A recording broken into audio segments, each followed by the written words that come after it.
Happy Tuesday, Scott. Oh my, Happy Tuesday. How are you, Robin? just hanging there, wishing I was, chilling, chillaxing on this beach here behind me. But hopefully, all the educators and school leaders and school employees and watching in tonight are finding a place like this to relax on very soon, if not already. That was exactly my line of thinking with San Francisco in the background. We have a family trip planned there in a couple weeks, and I cannot wait to get out of town and just like disconnect from it all. So you deserve it. So, as we were thinking about summertime and, taking a little bit of break from things for a bit, we're going to be wrapping up our first season here with this podcast that we launched this year, which is really exciting, and thinking about all the great things that have happened. But we do have some amazing guests to join us on our show tonight that I'm excited to hear from. And so if you're a parent right now, if you're a teacher right now, a school leader right now, and you're listening and saying, how do I prepare myself for the summer, or what activities are available for my students, or what are some resources? Maybe you're listening and you have family members that have children and you're trying to help them out. We've got some amazing guests tonight that are going to share some of these resources. And then Scott, do you want to give a preview of how we're going to wrap the show tonight? Yeah, so after our guests, we've got a fun little top 10 list that we put together, just memories from the year, looking back on all the interesting challenges we faced and many of the triumphs as well, right? So we'll celebrate those. And then, of course, we want to do one last celebration of Epic Educators. So we'll talk about some of the amazing educators that we celebrated in our MIEE and Showcase School community from our last call this week. So really a celebration of the year that was and looking ahead to this summer and the year that will again start in a few months. Yeah, absolutely. All right. Well, without further ado, I'm ready to hear from our guests. And I know all these people watching and tuning in live right now want to hear from them as well and what they're going to be sharing tonight. So please welcome to the show, Margie Strite, Ashley Taylor, and Stephanie Means. Welcome to the show, ladies. Hello. Thanks for having us. Thank you so much. So excited to be here. Absolutely.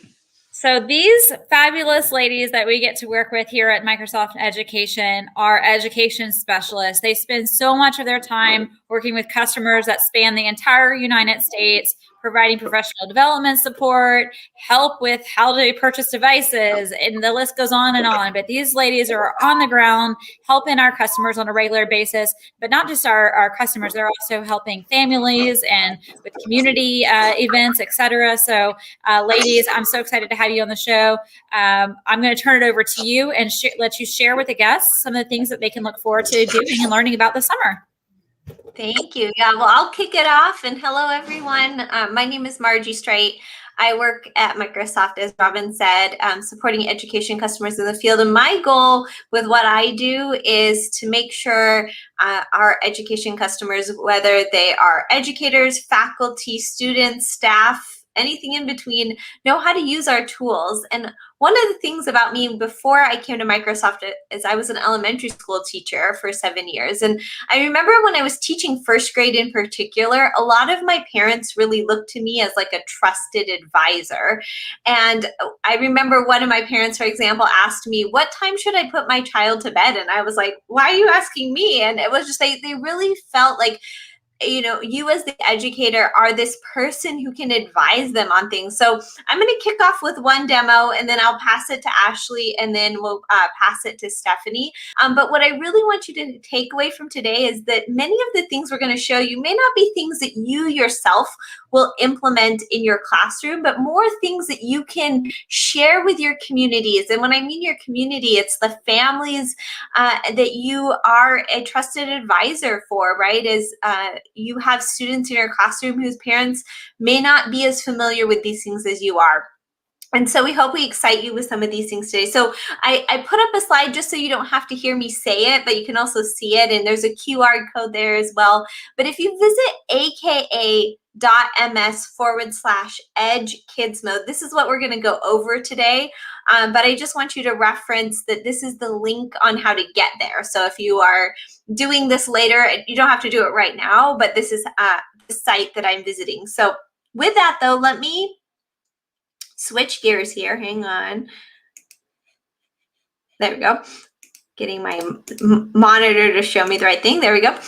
So this is what that site will look like. And you may be familiar with Edge as a browser. Edge has some great features around reading, features for like immersive reader, and then the reading mode in general, right? But this past month, kids mode was introduced to the Edge browser. It's a great feature for security. Thinking about all those times that kids can be online, and the curated content and things that you want them to see versus not see, right? And again, this is something that parents can easily use at home. And I happen to be in the Edge browser right now, and I'll show you. It's as easy as clicking on your profile. And actually, sorry, my work device sometimes switches off for me. You'll see the kids mode here, and we'll come back to that here in a moment. But this site will walk families through what that really means. So as I kind of couldn't show in my work device, clicking on your profile allows you to quickly toggle onto kids mode. And it's not like you can toggle onto kids mode and then quickly get out of it. There is password protection and things. So it's not like the kid can just toggle it off and go back into adult mode. So there's some great functions and features there, really providing the security that you want. And the nice thing is Microsoft thought this through. There's different security needed for different ages. So if you're in that younger age versus older age, making sure that the right content is available, the right parameters are set up. And you don't, as the parent, have to spend a bunch of time dealing with a bunch of toggles and things, because some of that's already preset based off of the age. And again, it's really easy for parents to switch modes. All you have to do is click on kids mode and then choose the parent profile to be able to log back into your adult profile, and then the kids mode keeps the child safe when they're there. There's a fun video. I'm not going to share it with you for right now, but I highly recommend coming to this site later on, watching it. Kind of expands a little bit more. And as we think about what kids mode really does in the Edge browser, it again helps curate the right content.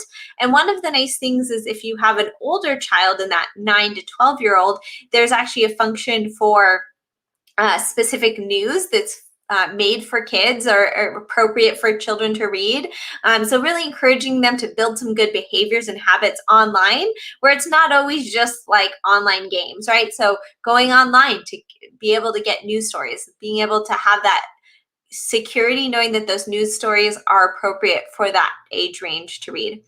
And then you, as the parent or the person who is in control, you can add specific websites and control in the Edge settings, which sites you want to allow your child to go to and which ones are blocked from your child's viewing, right? You have control and being able to see that. And you also get a ton of really great data from that as well. So you can see how like which sites you're going to, what time of day. There's so much analytics, so to speak, that come out of that as well. Not just which sites are blocked and which ones are allowed. You actually get to see data around when they're doing that, so to speak, and for how long. And what I really love about it as kind of a rounding out feature is there's customization and personalization. And as you've seen, maybe as I've scrolled through this, there's these kind of cute little caricatures that kind of go along with this security, but you can actually pick a fun theme for your browser. So it really becomes very personalized for the user, and on and on. So really encouraging great internet browsing habits,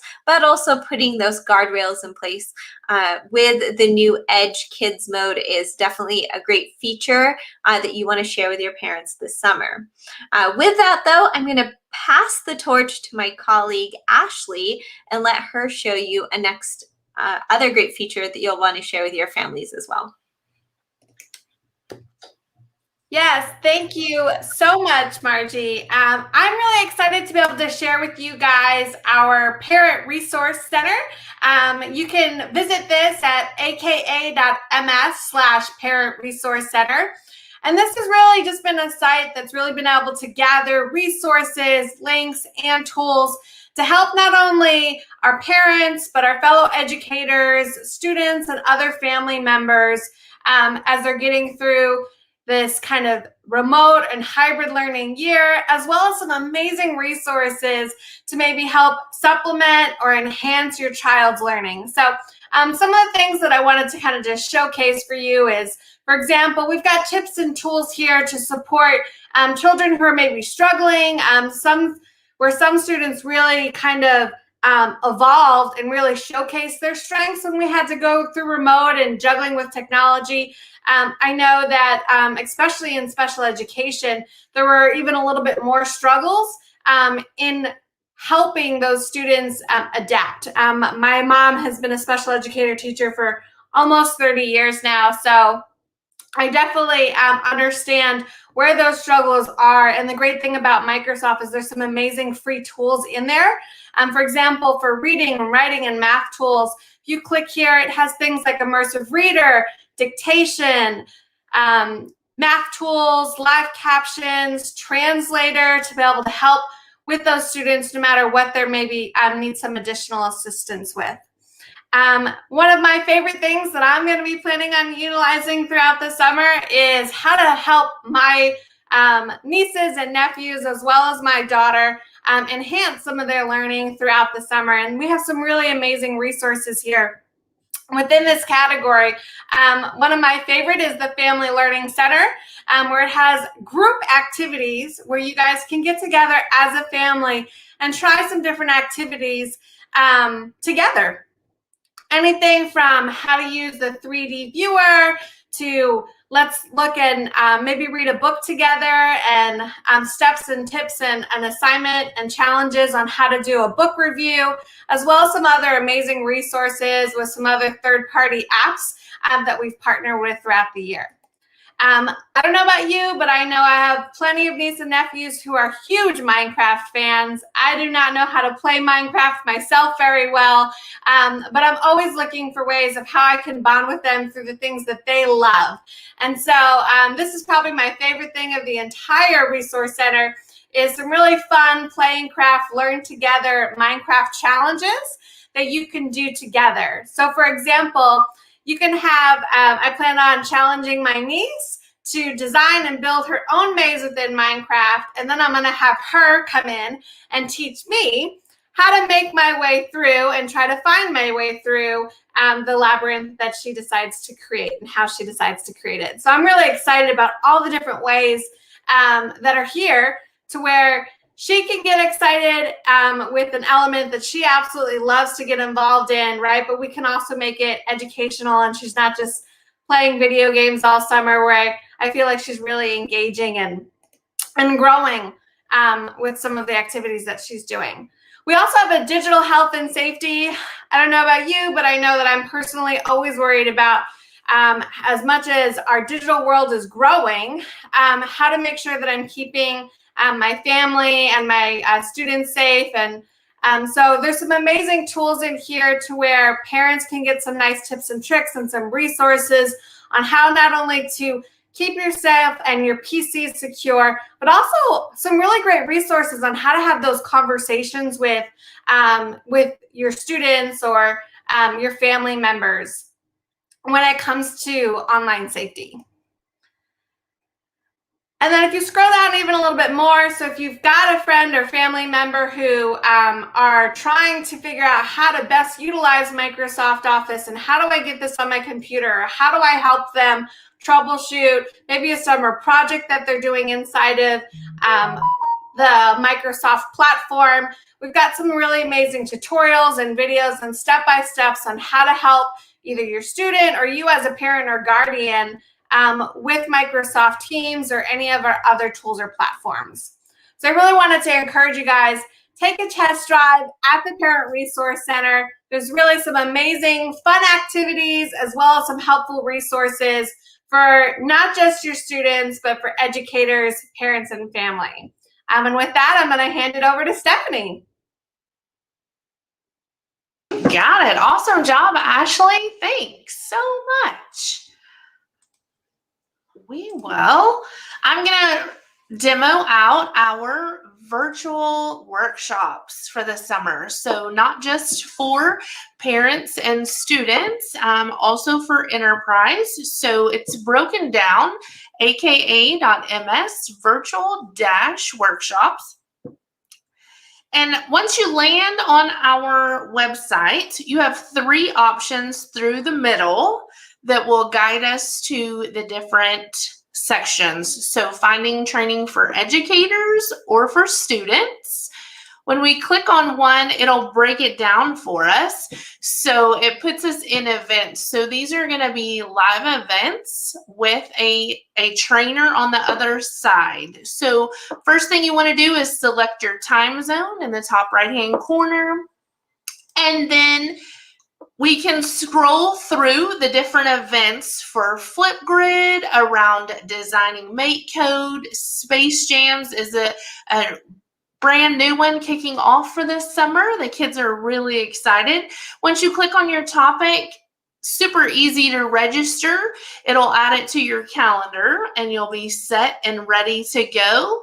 If we go back to our main screen for our educators, all of our events that have been listed, you can sort it by topic. So if you need more around Teams itself, apply that filter, and then it will break it down for you by level or category. So just breakout rooms, just assessments. So you can do a deeper dive within Teams.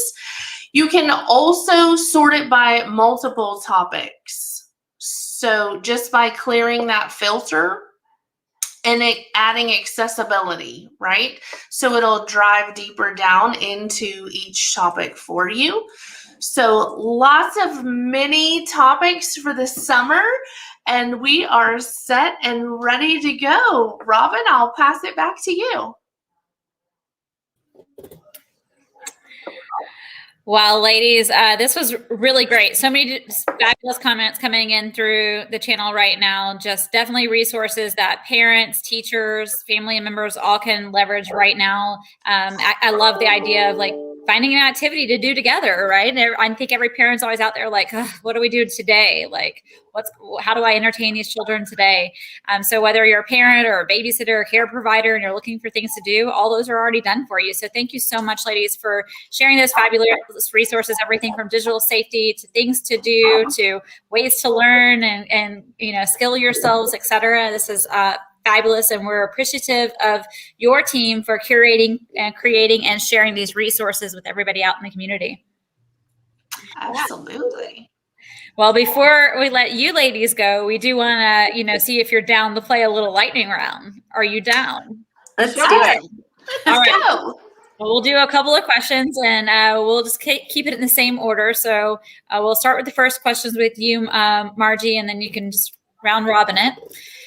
So how about what app on your phone do you use the most often? Embarrassingly, probably Instagram. Nice. Ashley? Oh, I would definitely say, I would say Snapchat, but it's not to post. It is because my 2-year-old toddler is addicted to seeing her face turn into Shrek. And that's what she wants to watch and look at all the time. It's definitely about the filters. I love it. That's so cool. Mine is Teams. We use Teams for family and for work, so it's all day long. Teams it is. Well, I'm sure Microsoft loves that for sure. All right, next question. If you could attempt any job outside of your current job, what would you most like to attempt? Oh my goodness. Oh gosh, this is supposed to be lightning round. The job I really want is mother, or to be a mom. I'm not a mom, and I really want to be a mom, and that would be a job I'd want to have. Love. Nice. Super sweet. Ashley? I have been connected with educators my entire life, but I have never been an educator myself yet. So I think, and who knows, it'll maybe be down the road and in my future, but I would love to officially tackle that someday. And I would actually say you have been an educator. You're just educating, maybe not to children in the classroom, but you're educating adults and people all the time. So don't underestimate that you are not an educator. You have contributed plenty. I guess that's right.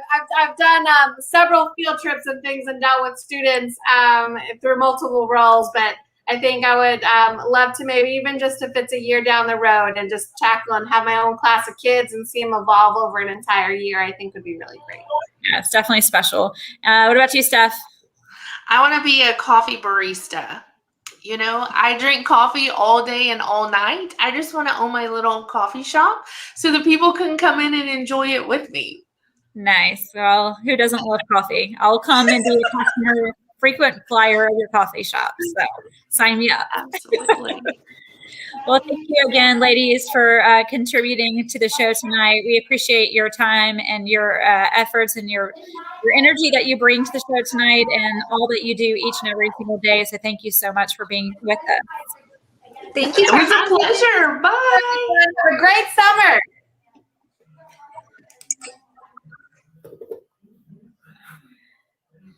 Bricker, you're muted. The mute button on the last show, the mute button finally gets me. Come on now. I was saying I love the lightning round because I feel like you can find out so much about a person just in those quick little answers, and people surprise me all the time. I love it. Yeah, no, always learn so much about people. Just a couple of really short questions for sure. No doubt. All right, so what do we have up next, Bricker, for the second half of the show? What are we gonna tell everybody what we're gonna be sharing? Yeah, we want to celebrate the year, right? I mean, there were so many amazing things that happened, the highs and the lows of it all. We want to focus on the positive things and some of the amazing things that happened throughout the year. So we just have a little bit of a top 10 list for you all, a year in review, if you will, just to call out some of those things and the amazing people that we crossed paths with this year. So the first one for me, and this is a little bit of a personal one for sure. I'm so thankful for this show, and I'm so proud of this show, Robin. From what started as just an idea between us and watching it evolve, and some of the issues that we've attacked on the show and the people that we've had on, I'm just really proud that we've been able to share this show with our audience. And I'm definitely looking forward to watching it grow as we head into the future and into season 2 for sure. Yeah. Well, cheers to a great partnership. Absolutely. Mm-hmm. I also just wanted to say, I think one of the top things is that we've seen over the past year is all about resilience. It's, taking off those different coats of armor and really just digging in deep. Teachers and school principals and cafeteria workers and school bus drivers and nurses, and we already knew that they worked really hard and they love their job, otherwise they wouldn't be in there doing it. But really, going through, the day-to-day changes or hour-to-hour changes that are coming at these folks and having to make decisions in a very quick amount of time and figure things out has been crazy. And they have done all of this resiliently and with a smile on their face, even though, there may have been days that are like, how am I going to survive till tomorrow? They did. They showed up the next day, whether that's in their remote classroom, a hybrid classroom, or in-person classroom. Teachers have come to work every single day, and they are there for their kids. And so we appreciate the entire education community, because it does take a whole community to be able to support the whole learner, the whole child. And so we appreciate the extra resilience that has been displayed this year. Well said. And definitely we know technology was at the forefront this year, right? And I was so amazed by how many teachers jumped on board, those that were already on board, that took it to the next level. And certainly this last, 15, 18 months maybe has even challenged some that weren't really on the technology train to jump on board and then realize just how powerful it could be, regardless of what tool or device you were using. There's no doubting that the impact technology can have on learning, on teaching, on diversity, inclusion, all those things. Certainly a bright light was shown upon that this year. And I, for one, am really excited to see what happens as we move into next school year. What lessons have all these educators and schools and districts learned, and how are they going to apply that to, school years in the future? Yep. And the next thing that I think we want to shine a little light on is the evolution of events and conferences, right? And there's two things here I kind of want to point out. Number one is, it's these events happen for growth and learning opportunities, and it's also for networking opportunities. So teachers love to attend these events in person and be able to network with each other and share each other's experience. But these conferences that are normally, trying to figure out a solution and busing and all the things that they do in an in-person capacity, have had to quickly pivot and figure out, how do we reach our audience in a virtual way? How to make sure they're still engaged? They have spaces for connections and network connections, et cetera. So what these big, large events have been able to do and pivot on very quickly and make decisions has been fabulous. But the second thing is actually, again, going back to that resilience. I know when all these events were starting to go digital, I was like, are people going to attend? I mean, they're on their computers all day, every day, teaching and working. And like, we all have this, digital fatigue. Are they going to attend these sessions? But surprisingly, yes, like the attendance has been overwhelming for these conferences, even in a virtual capacity, which goes back to that resilience, and it goes back to the heart of being a teacher and their desire to always be a lifelong learner and wanting to grow in their profession. So definitely a highlight of the year. And I'm excited, Robin, I know you are too, to see how it evolves in the future, right? Like, how are they going to keep this virtual component? It might actually bring more folks in to not have to leave campus and get subs and that kind of thing, while still having the in-person conference. So definitely. Yeah, I don't think these conferences will ever be the way they used to be. I think they will be the way they used to be, plus more. Absolutely. Sounds great. I'm in. The next for us is really the collaborative spirit of educators across the country and around the world. Certainly, we saw it in many of the Facebook groups that you see here. This was happening on Twitter, on Instagram, on TikTok, email, text, really every possible communication tool. Educators were reaching out. They were sharing experiences. They were sharing successes, frustrations, tips, tools.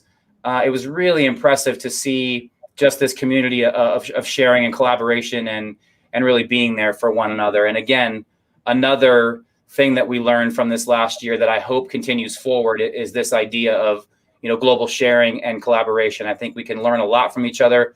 It's so easy to get siloed in your own classroom or your own school or district or state.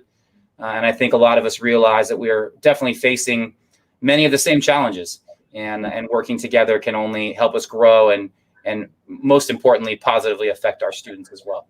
Yeah, and another example of teacher heart, right? They've been serving their students and families and communities all day long with instruction, and then at the end of the day, they're online trying to help each other and be there for each other. And so again, goes back to the heart of being a teacher, that they're always there and they're giving all of themselves on a daily basis at all hours. The wee hours of the night, even sometimes you see people posting and helping each other out.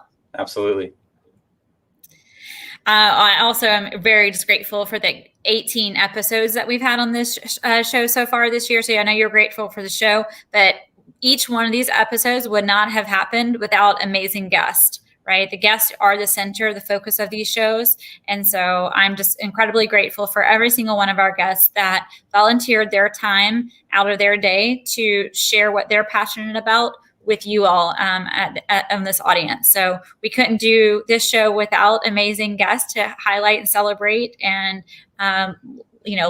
lean on your expertise. So thank you for all of our guests for joining us. And we look forward to many more new guests for the next season. So if you're watching out there right now and you think you want to share something you're passionate about on a future episode, my door and Scott's door is always open. So feel free to give us a little nudge and say you want to join.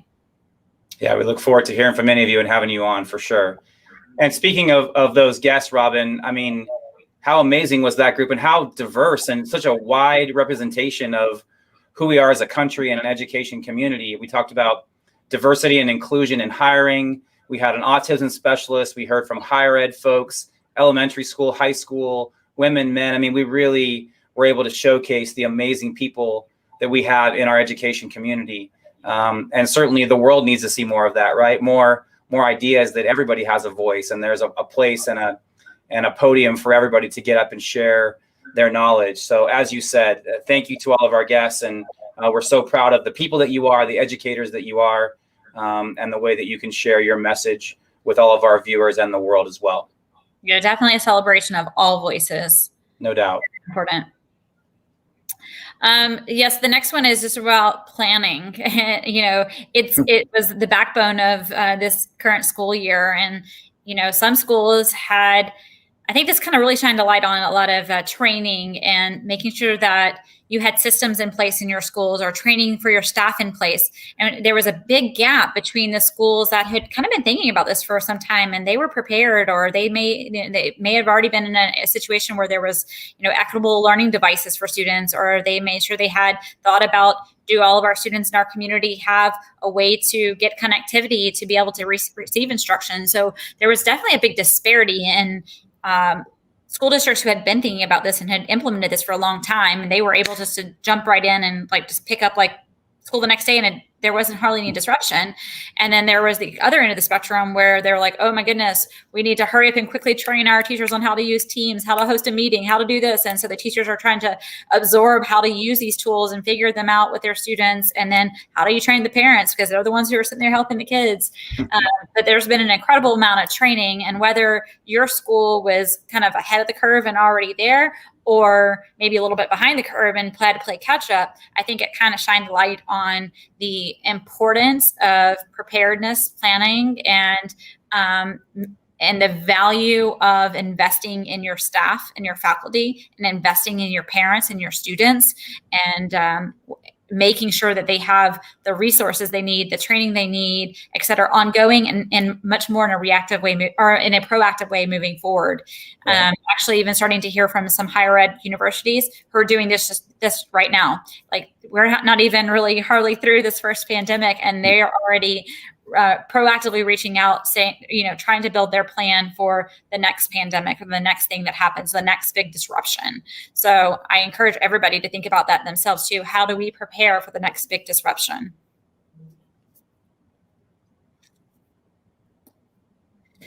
I know we mentioned some tools earlier, but I kind of want to talk about, what some of these technologies were able to do and celebrate the efforts of all of these engineers behind some of Microsoft technology, behind other technologies that are used in the classroom. So, I'm not just pointing out these tools here, there's tons, but from being internal here at Microsoft and seeing what normally would take 6 months for an engineering team to do and produce and go through all the channels and kind of move that big ship, if you would, because it was, making sure there's proper Q&A testing, et cetera, to being able to having to kind of switch and say a feature set that we might have typically a 6-month cycle to push out, instead they were pushing out in 2 weeks.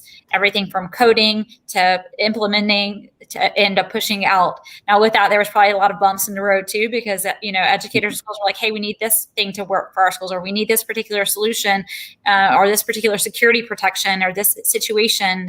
There's all these dynamic situations, and these engineers were just on it, right? They were being able to be agile and nimble in ways that never were before. And so this is what really excites me, because that's when you see innovation at its best, is when you just have these folks able to work freely in a very agile and nimble way. So everybody has had challenges, but I think a lot of those challenges have actually allowed us to become more nimble and realize, hey, we can move faster than before, as long as everybody's willing to accept that. We may not have the package with the bow on top right away, but we're going to get the package wrapped. Absolutely. Yeah. Working together as a team at all times, right? Yes. And lastly, some really critical issues and areas for growth that we all need to address, not just in schools, but everywhere in our lives. Ideas of, equality versus equity, talking about social emotional learning, mental health and wellness, the awareness of that, the treatment, the planning ahead.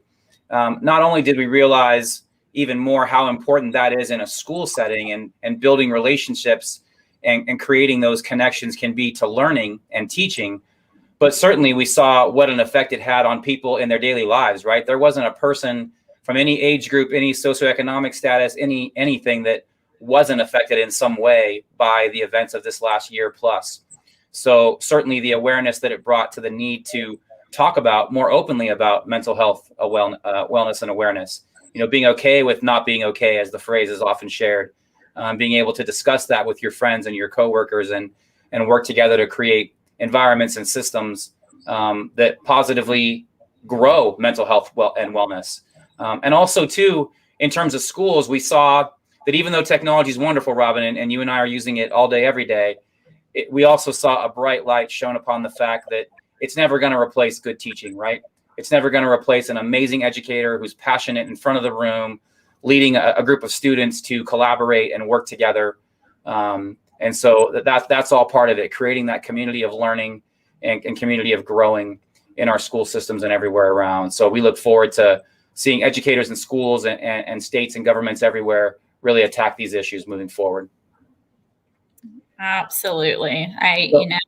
It was just the icing on the cake for teachers everywhere to know that your job is never going anywhere. The number one indicator for student success is the teacher in the room. And so you are needed, you are necessary. Technology definitely brings down barriers and helps with lots of different things and can maybe help save time in many cases, but it doesn't replace you. It doesn't replace the humanization. So definitely more than ever, we see that. And I think every teacher knows that now. That they've heard that for a while maybe, but maybe they didn't quite believe it. And I think they now believe it.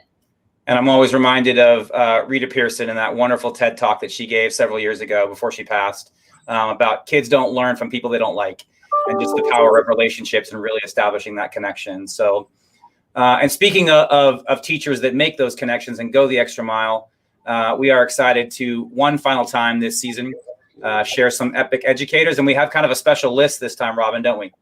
Yes, we do. So instead of, going out and checking out what people are doing online and sharing online this year, we have had educators who have poured their hearts and souls into our Microsoft Innovative Educator Expert community, as well as our Showcase School community. So last week, we were able to have a special celebration with that community of folks and recognize some educators who have just gone above and beyond inside the community the past year. So we wanted to give those folks a special shout out on the call tonight. So we're going to do a little recap of the educators who won awards last week with our celebration. So we awarded our Rookies of the Year award to Amanda Matthias and Jennifer Mahan. So special shout out to you ladies tonight. We also awarded our Dedicated Service Award to Matthew Nickerson. Matthew has been amazingly dedicated to the community and sharing everything and a continued part of this community for some time now. Our Helping Hand award went to the amazing Becky Keene. I definitely follow all these folks online. Becky has always got her hand up, willing to step in and help anybody out there who needs help. So thanks to Becky for everything she's done.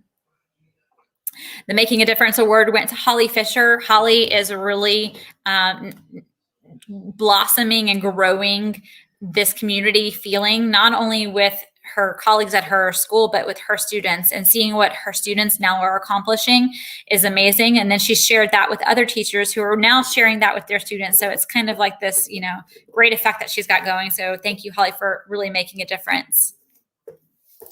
Also, we gave our Social Media Master Awards to the amazing Jenna Lee. I think I saw Jenny. She's still on the call right now. So, of course, Jenny and Celie, if you're not following them on social, you need to get on it. They have amazing resources, a pretty fun TikTok to share as well. So check them out across all their channels. And our growth mindset, we gave many different awards that align to growth mindset. And our optimism award went to Taylor Lowe. Taylor was a featured guest on our show earlier this year. And just the most optimistic person I think I've ever met. Our grit award went to the amazing Karina Bailey. So Karina has, had a trying year, but she has had her hand up and willing to pull through the entire year, teaching 100% remotely to littles every day. So it's been an extra challenge for her, but she has handled it like a champ. So she definitely earned the Grit Award this year. We gave our Calm award to Emily. If you need someone just to listen, Emily is your girl. So thanks, Emily, for bringing calm to our community. Our Confidence Award went to Ms. Dawn Reeves McKinney. She is a shining example of being a strong, confident woman inside this community and sharing that confidence with others and helping encourage others to also be confident about the amazing things they are doing. I think especially educators sometimes don't celebrate what they're doing. And Dawn has been really great about encouraging others as well to uplift them and tell their stories as well. Our Trust Award goes to Seth Fuel. Seth is, again, someone who you can rely upon, you can trust. You can also go to him for questions, advice, answers. He's just a great friend and very trustworthy, so he definitely gets our Community Award for Trust. We also gave our Higher Ed Influencer Award to Bhavani Kola, again, another guest that we had on our show this year. She is really just leading the way in the higher education space. She's influencing others with her YouTube channel, and then also just sharing broadly across so many different places. So thanks, Bhavani, for being an advocate and a leader in the higher ed community. And then our Sharing is Caring Award goes to Julia Hilburn and Lori Boyer. These ladies are like, I don't even know how they are able to ever sleep. They have done so much training for other teachers and sharing what they know and helping teachers and guide them throughout the year. It's been amazing. So they had the record number for the most teachers trained and reached over the year. And I'm seriously, I have no idea how these ladies slept this year. So thank you for sharing. And then we awarded some of our showcase schools as well. So our Top Leader Influencer Award went to Pembroke Lakes Elementary out of Florida. So thank you to that showcase school for being an influencer, a leader in the community, and helping out other showcase schools through their journey. We also had a Top Community Influencer Award for a showcase school as well, Ombudsman, which again, we had on the show at one point in time earlier in the season. Ombudsman is really kind of helping out and leading the way in their community and thinking about school differently and reaching, again, trying to look at that inclusive approach and maybe reaching students that other schools may not typically reach in the past. This school is really leading the way there. And I know, we'll be seeing them in the spotlight of the news very soon for other schools adopting some of their deployments and just strategy and things that they're leading on their campus. And then the Incubator School Award for Commitment to Growth this year goes to Neptune Beach Elementary School. Neptune is working on becoming a showcase school, and so their school leadership and commitment to growth and recognizing where they are today and building a plan to have a better school moving forward in the future and bringing all voices at the table to help build that plan has been incredible. So we've really loved seeing the growth this year with that school and can't wait to see where they take it. So it's just been fabulous to all these, amazing educators, school leaders, schools that are leading the way, and just, I pinch myself on a regular basis that we get to work with this amazing community and celebrate their successes. So with that, I do want to remind everybody that any educator or school leader or school out there watching, or if if you're watching and you have an aunt or a cousin or a sister or a wife or a husband who is an educator, our application to become an MIE expert is currently open. It closes on July 15th. So you have about 6 weeks, something like that, to get your application submitted. We will be, announcing our 2021-22 class of MIE experts this fall and kicking off in the next school year. And then same thing for our Showcase Schools program. We want to recognize our Showcase Schools around the U.S. If you want to become a Showcase School, your school can self-nominate through that tool and come through our incubator program to become a Showcase School and have access to this amazing network of other trailblazing schools all around the world. Safe to say both of these communities completely transformational, right, Robin? I mean, if you think you've met some cool educators, you get a part of these groups and you get exposed to the most amazing people around the country. So we certainly encourage everybody to apply and join these great two groups. Absolutely. And Robin, that brings us to the end of season 1. It's crazy to think that it's been 18 episodes already. And thankfully our sponsors have renewed us for season 2, which I think is just you and I. We sponsor our own show, but listen, so thankful to you for the opportunity. I've loved every second of it. Thank you for allowing me to be your co-host and creating this space for us to share ideas with everybody and have some great people on to share their story as well. Well, thank you for being my partner and putting up with me. I'm sure some days you probably have second thoughts whether you want to continue to Not at all. Not even for a second. I appreciate what you bring to the show, Scott, and your unique perspective and positive attitude. And so thank you. It's been a fabulous year. I can't wait to see what guests are going to be on our show moving into season 2, which will be coming back to you in August to kick off the back to school, time of year. So with that, we want to say, thank you to all of our guests that have tuned in, whether you've watched, 5 minutes of an episode or you've watched multiple episodes. Hopefully you found a nugget of information that you can grasp onto and you find valuable and you can use. We appreciate that. And we look forward to the next season. And may all of you take some time to rest, recover, recharge this summer, find something that brings you joy and do that each day. Find a joyful moment and celebrate a little bit of downtime and disconnect time. I know I'm looking forward to a little bit of that as well. Absolutely. Well said. Thanks, Robin. And thanks, everybody. Have a wonderful summer, and we'll see you all in August. Happy summer, guys. Take care.